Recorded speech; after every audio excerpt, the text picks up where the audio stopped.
Hi, I'm Kevin, And I'm Amanda. and we are serving up. All that jam.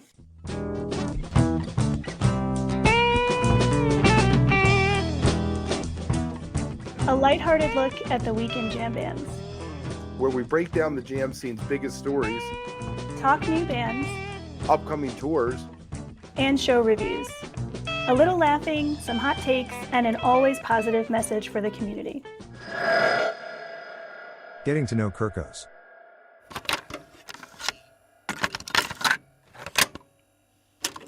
So the Get Down in St. Louis, is this your home base? It's one of our favorite bars here in town.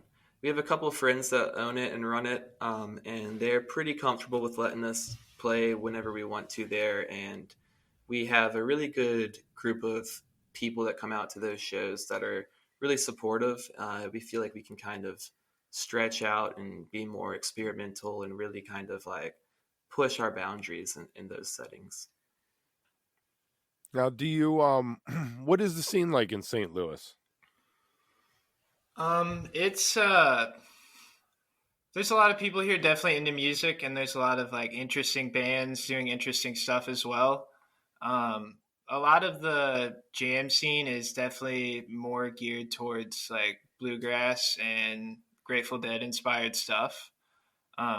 So that's kind of been something we've had to fight against at times for sure. Um, but overall, it's been very supportive, and we found that we're able to like pull people from all different kinds of scenes and stuff. If we just put ourselves out there, like in these different venues and stuff, people are attracted to what we're doing. So we end up finding a way to navigate it pretty well. Yeah, I think COVID kind of did some things to the city's music scene that were not really great. We haven't fully bounced back from, and there's a lot of really great bands out there, a lot of driven and motivated musicians, but there's not a whole lot of like promotion companies and stuff that are like tying it all together in a productive way. So it's been, what we've been trying to do is build up small homegrown events here, and like we've been out in the city, we've been out, supporting local bands and stuff, and trying to see like who are the people that we really like, and trying to kind of put together events that bridge maybe a couple different genres in the area to kind of foster a little bit more of a homegrown kind of scene here. But we do have a couple of really great, like we have Pop's Blue Moon. They're a small, like heady bar kind of place. They've been around for like 40 years. Really great owners there. They have like a bunch of non-alcoholic drinks, THC and CBD seltzers and stuff. So it's a really cool place. They actually where we played our very first show. So they're great.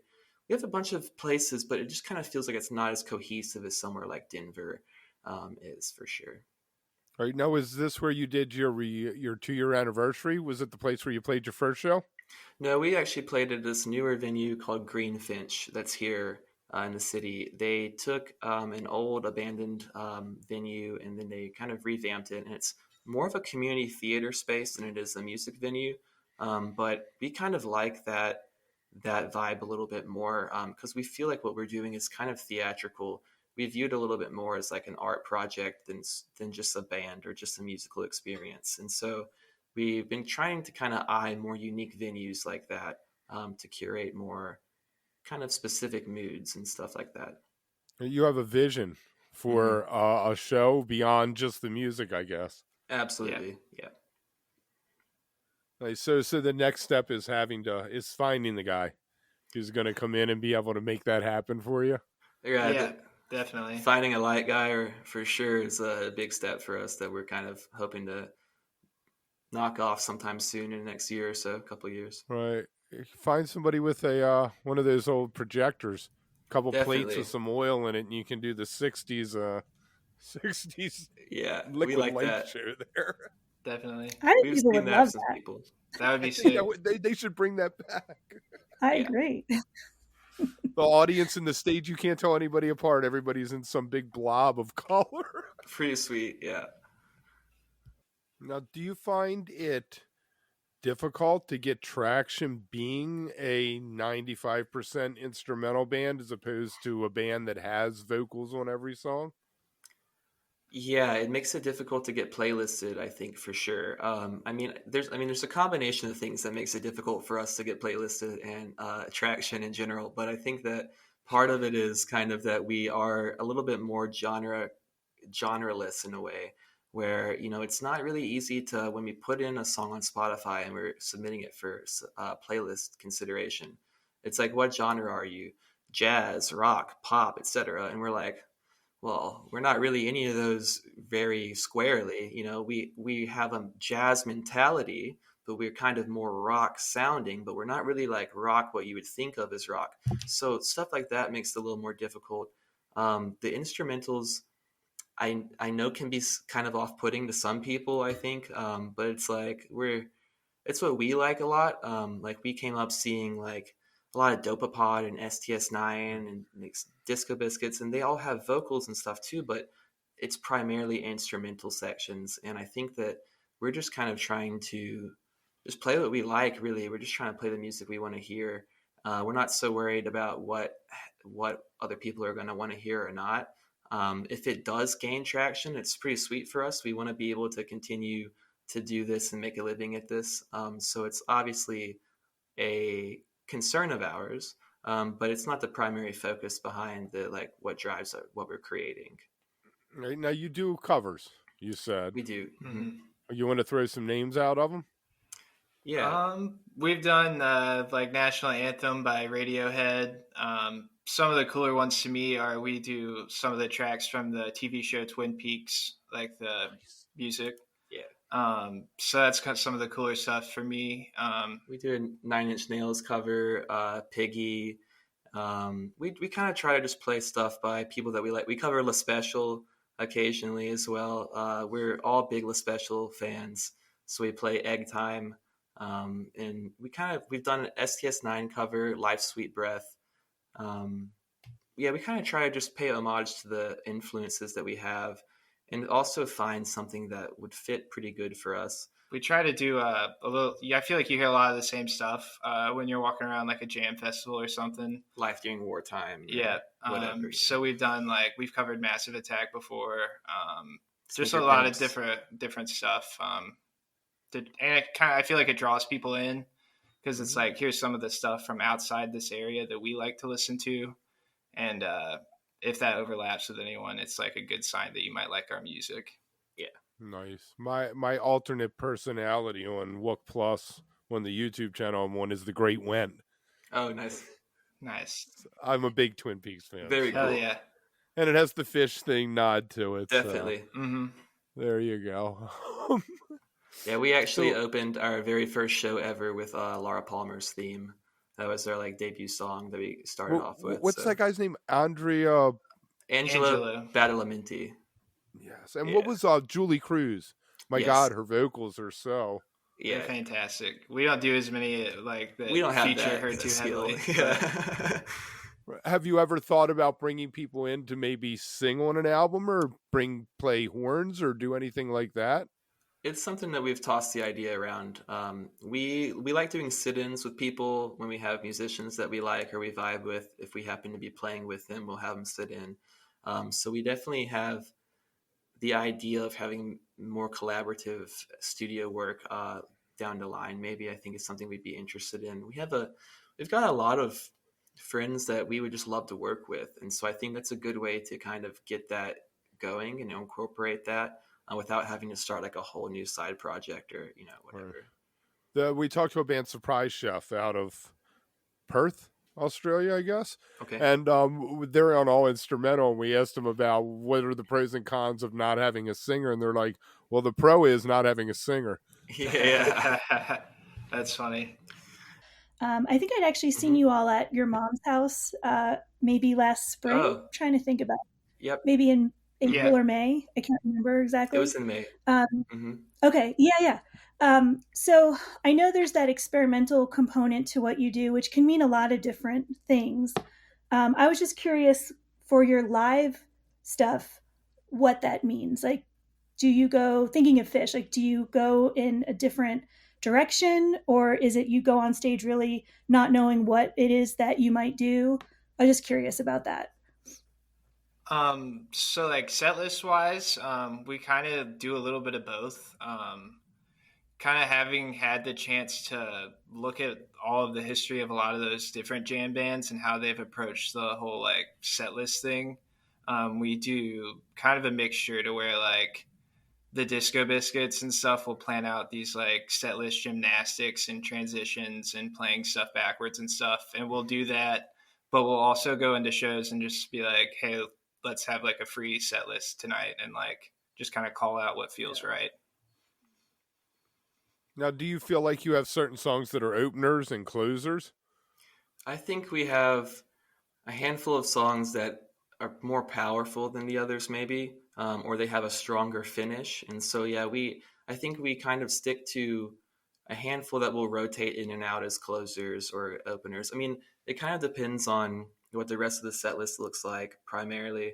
But we want to make sure that, like, if we're finishing a show, like our most recent show is our 2-year anniversary big event. We had 2 other local bands with us. We kind of promoted the whole thing and threw it ourselves. We wanted to have a strong finish, and so we chose a song that had like a strong drum finish that was like really building to just kind of try to peak that energy like at a really powerful level. And so we typically will try to consider that, but we try not to like be too beholden to any plan going into a set. Like Jacob said, we'll have a song list kind of, or ideas of segues we want to do, but then otherwise we'll just kind of feel it out as we go.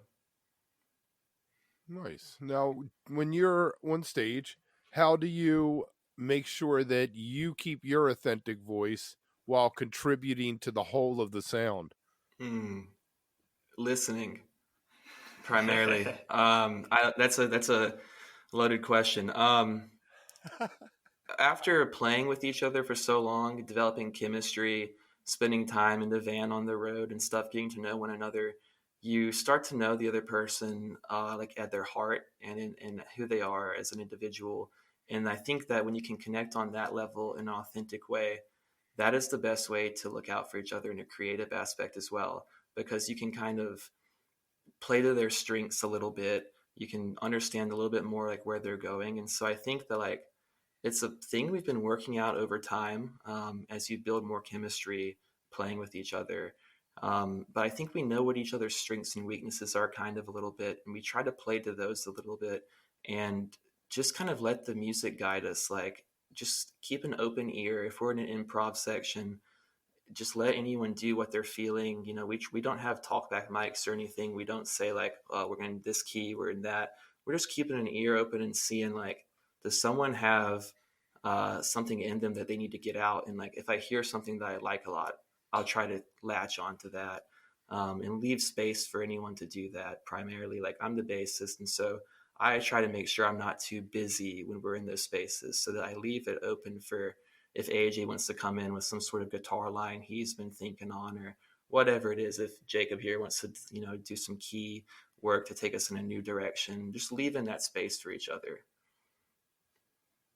No. All right. And you record everything, right? We try to, yeah. There's been some recorder malfunctions and stuff, and we typically have joked that most of the time the best shows ended up being not recorded. That's just kind of the way that it goes. It's like, man, that was a great set. Let's check the mic. And then, it wasn't on actually. So that's kind of a thing that we deal with a bit. It's a little frustrating here and there, but we've been trying to be consistent with video and audio recordings of every show. The first time I tried to record Phish, I didn't start my tape deck. Oh no. Yeah, that's I was like, why isn't it rewinding? Well, it's because it didn't play at all. It didn't record anything. That's the word. So the next question always with the recording is there a disconnect? You walk off stage, you're thinking the show was good, the show was bad, I did good, I did bad. Then you listen back. Do you find there's a disconnect between what you felt in the moment and what you're hearing a week later? Ooh. I think there is yes and no a little bit. I think that you can feel when something is like in the big picture, something's going really good. Like for instance, the Live at Lincoln album we put out, we like walked out of that show and we were like, yeah, it was a great show. We all felt really good about it. I think that like we all are kind of perfectionists in our own way. So we're all going to kind of be like a little bit we're going to kind of kick ourselves for any kind of flubs or whatever we have personally. So like, I know I might have got off stage and was like, oh, I don't like what I did with the bass in this section. I could have done this. That would have been stronger. But then after listening through back, you're like, oh, you know what?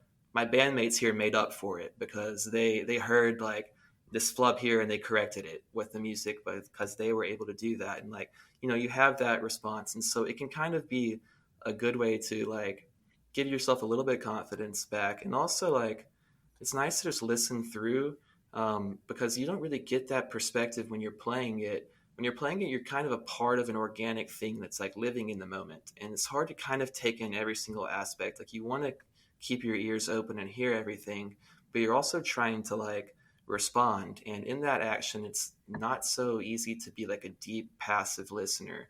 And so when you can listen back through, you can kind of see like, well, what was the audience experiencing, which I think is pretty important.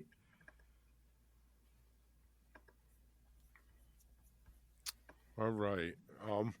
I thought you were going to jump in, Amanda. All right, I'm having really bad lag time, so you just finished talking for me. Yeah, I don't know what's going on with this one today. Sorry. That's okay. It's the Wi-Fi spinning around Colorado there in the wind. The 9 hours I've been on Zoom today. Yeah, the Wi-Fi is getting tired. I know, right? I just want to follow up with that. So I was so curious. I saw on your website where you mentioned dystopian jamband, and I think for me that conjures up all different kinds of really like interesting thoughts. I think you touched on this maybe a little indirectly, but how does that work? Like, how do you think that fits in, or where did you kind of come to that as a descriptor? Because that's pretty unique. I haven't seen that before. Well, we know it has a darker and kind of edgier quality to it, the music that we make. I think we're all very socially conscious people who are kind of looking around and seeing some things that kind of stress us out about, the state of the environment or the state of the political spectrum, or, just what's going on in the world in general. And so I think that art is a lot of times a reflection of society around you.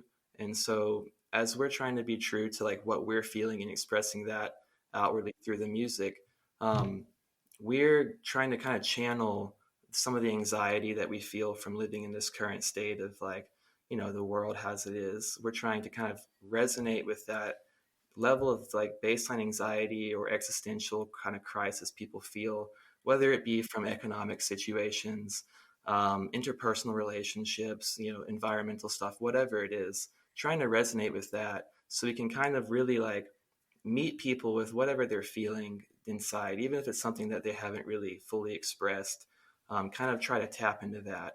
And we're based in St. Louis, and St. Louis is a city that's had its fair share of troubles throughout the years as far as just like economic, the infrastructure is kind of crumbling around. There's a lot of abandoned buildings. So there's kind of this post-urban, like post-industrial decay feel that's all around us. And I think we're subconsciously influenced by that for sure a lot. And I think just the feedback we've gotten from people at shows, like one person told us, we were playing at this metal show in Madison, Wisconsin, and someone told us that our music sounded like he was on mushrooms and angry wizards were trying to kill him. So like we're getting like the people are kind of expressing there's like a darker essence there. And so I think that's kind of like channeling some of that like undercurrent of some of that pent up angst or kind of anxiety people feel just with what's going on in the world today. Yeah, it's relatable. I think it's very, very creative use of a term that doesn't necessarily get applied to jam bands, but it makes perfect sense the way that you described it. And I definitely hear that in your songs, just in the sense that there is maybe a slight undertone, but I think it adds a lot of character to what you all do and seems pretty authentic. So yeah, thank you. Yeah, definitely. I think we're all like really big into like 2.0 Phish as well. Kind of like long, droney, darker stuff. Sludge for sure. And so that's a big part of it too. Yeah. We're all kind of trying to channel our influences a bit as well. I think. Did you hear the chalk dust from Mexico? Oh, We not haven't yet. watched it Yeah, yet. yeah. It brings back the sludge, but in a Oh, 4.0 nice. cohesive way. It's really fantastic. The last Nice. 15 minutes of it are definitely worth a listen. I've I listened to it definitely like 3 or 4 times now. It's good. It's good. There's a awesome. lot in there. Nice. Yeah. Now, do you feel that as a band you have a responsibility to have a social conscience? For me, it's more just like that's what I'm like pulled to say when I'm writing stuff. Or for me, I feel like we almost try to like reflect or express like what's going on around us, which is oftentimes decay right now, as opposed to like providing an escape from it. So that's just kind of what's on the front of my mind a lot of times when we're making stuff. Yeah. Yeah, I think Right. that it's I don't know if it's necessarily like I view it as a responsibility, is more so just an inherent byproduct of creativity, is that it's going to be incorporating the environment around you and influenced by it and informed by it. And so if you have gripes with the environment around you, it's going to come out in your creative output. Mhm. Yeah, and so Kevin has a background in poetry. I Okay, was an cool. English lit person, so for us writing creative arts, that expression helps me deal with things that are going on, and I would Hmm. imagine for you all it's the same for your music. You can maybe use that to help you not make sense of things because sometimes you just can't, but maybe Right. process, what it is that you're seeing around you. Right. And it's a way of kind of externalizing internal discord or Yeah. confusion. And once you can get it out of you, you can look at it and see it as something separate from yourself. So it's like this thing that's now outside of me that's like, it feels angsty and anxious or whatever. That's not just me. I have other aspects to myself. And when I can put it outside of myself, I can see it that way. It creates that distance between yourself and the emotions. And it also gives you something where you can like, I created something through this, and I can maybe be proud of this instead of being pent up and kind of feeling trapped by the emotions or whatever it is. You can be like, oh, this led me to create something that resonates with other people and that I can feel a sense of accomplishment from. And I think that's like a big part of it. It's almost like a therapeutic process creating. You work through it. It helps you Hmm. work through your emotions and feelings. That's 100%. fantastic. Yeah. I love it. I love it. So you had a couple more singles. You had Polished Hmm. Heads and Juxta's Position. Yeah. I guess the one of them ended up on the album, or both of them ended up on the album. Just Juxtaposition is on the album. All right. Now, where were you recording then? Is this home studio stuff? You're doing Pro Tools at home yourself, or? It's the vocal. Our drummer Miles is in another band, like a psych rock band, and the vocalist for that band, her name's Molly. She does all the recording for us. Oh, nice. You gotta love that. Yeah. You can't Kind of argue with homegrown. that. It can be expensive trying to record, huh? Oh yeah, Definitely. You all made it onto one of the Relics artist samplers, right? The playlist Hmm. that they put together. Yep. So I think Kevin Marcus Rezak was on that one too. Do you know how Yep. that Yeah. happened? Like who got you there? Because it's a really, I love when they do that because it's a really interesting mix of Yeah, artists that they. definitely. We were pretty excited to be included in that and considered for it. Someone from the Relics team reached out to us, so we're not exactly sure how that occurred or how that transpired. But we were happy for the opportunity, and we decided to jump on it. And then we saw that there was Marcus Rezak was on there. We were in the company of some other really talented musicians. He also had Brittany Howard and MGMT, and then a bunch of other cool smaller bands like Steady Flow and stuff. So or Steady Rotation, sorry. And so there's like, it's nice that you can kind of get that because people might come to it to hear what's the new Brittany Howard song or whatever. But then maybe they stick around for a second and they hear, what's this weird band Kirkos that's putting out this like nonsense, like this really strange instrumental music, and what's that? So maybe it caught the eye or the ear of a couple people from there. That's kind of the hope, and getting that exposure is pretty big for us for sure. Yeah, so I know that probably hasn't been out for too long, because I know it was just like this last issue that came out. Hmm. Um, it'll be interesting to see. I don't know if it's streaming or whatnot. If what the changes are for you all, maybe for online like downloads and stuff. Yeah, we've noticed a bit of a bump already. We've had some people reach out to us, and we've sent off some merch and some physical copies of our CD and stuff in response to the relics. So it's been pretty good so far. We've got some good traffic already out of it. That's great. Mm-hmm. Now you work Bandcamp? Yeah, we do Bandcamp. Yeah. Okay, and then you're also, do you try to get into the Spotify game? Yep, we have music on all the platforms. We don't necessarily love being beholden to corporations like Spotify and stuff, but at the same time, being in a small band right now, exposure is kind of a lot of it, and getting in front of people. And unfortunately, a lot of people, their apps they go to are Spotify or Apple Music or whatever, just because that's where the best access is. That's where the algorithms are the best. And so we're wanting to make sure we're capitalizing on that and getting in front of people when we can. But we do like something like Bandcamp, where it's a little bit more, they have a little bit better level of commitment to the artist as far as paying it and stuff like that. Feels a little bit better, not so greasy kind of as some of these other streamers do. And Spotify has turned around and now said, what, you have to have 1,000 downloads to even make enough money to make a sandwich, Yeah, pretty much. So. Yeah, I think that's exactly what it is, actually. Yeah. Wow. Let me ask you about Phish and the Spear. I do a YouTube channel, and all we talk about is Phish. We recap every show. Nice. And we've been having this debate about whether Phish is going to be able to do something like a 40-minute chalk dust torture at the Sphere, or is everything going to be more scripted because it's costing you $500,000 per song to do the visuals? Right. What do you guys think? Man, it's going to be really interesting. I think, to me, I don't think that it's going to be fully scripted. I think they have the ability to do so, of course, like they did with Gamehenge this past New Year's. Like, they can do really, really scripted, really thought out, incredibly coordinated stuff. And I think that they very well may for one night or parts of it. But I think also they're going to lean into what makes Phish Phish as well, and try to push the boundaries musically. And I think that kind of means you have to be open to change in a way that's less rigid. And so I think that it'll be a little bit of a mix of both. We're both really curious to see what they do with the whole background. Like, what is CK5 going to cook up for that? Like, how are they going to handle that? Will there be a light rig in there as well or not? Stuff like that. It's going to be really interesting to just see how it shapes out. Yeah, I'm wondering if we're even going to get streams. Yeah, that might be pretty difficult to do. Yeah. I didn't even think about that. Or if it's going to be the regular old focus on Trey, couple back shots of the whole band, kind of thing.